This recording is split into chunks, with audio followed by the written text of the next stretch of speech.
Minna Hannula Sormunen on aloittanut tämän aivan uskomattoman ihanan Eliaksen lakituksen 3 vuotta sitten. Ensimmäisenä vuonna täällä oli noin 30 henkeä ja tämä on on mainiommat tetreämmät teet. Sadat saataniemet lahdet rakkaipaa rantaa. Missä virrat viehkeämmät salmet seljänteet. Maa ja meri hauliimmin aarteitansa antaa. Uusmaa Suomen kruunussa on helmi kirkkain. Täällä kukka puhkeaa, pienet taidekin. Tää on Suomen pää ja sydän, into hehkuvin. Lempinän pöisiä laulumme se saa. Ussa Espojaana kanna ainaita.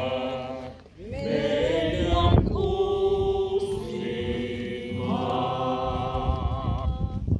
Ja tälläkin kertaa siteeraan itseänsä juhlakalu Elias Lönnrothia. Laulu on ihmisellä ikäs kuin toinen kieli, jolla alkaa sydämensä liikutuksia ilmoitella, kun tavallinen kieli ei löydä sanojansa tarpeeksensa.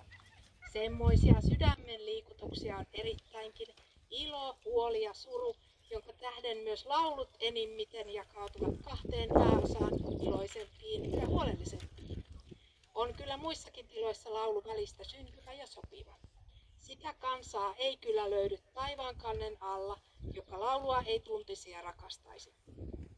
Anna akka rätsinäni, työnnä pois punakeräni, on jo virttä neuvomatta sekä saamatta sanoja.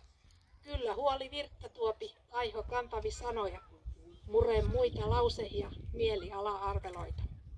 Laulamme seuraavaksi Eliaksen itsensä suomentavaan lähteellä. Lähdet kaunis katselen, ikellä vettäsi. Kuin pilven varjot vaeltavat kuvastimessasi. Kuin pilven varjot vaeltavat kuvastimessasi. Heivoset ilmassa leikkiäly, kevät virsiä viidakko aika. Suli hanget ja nousi jo kuukkien pyö. Sinilainen jo lyö ja jo valkeni yö. Nyt on toivon ja lempeen aika. Nyt on toivon ja lempeen aika. Nyt linnas on lämpöni murtavia, joka huokui henkeä alla. Ja se vaativi voittoa kirkkaan sään. Elon onnea laulaa se empeillä. Kevät tunteille tuottavi vallan. Kevät tunteille tuottavi vallan.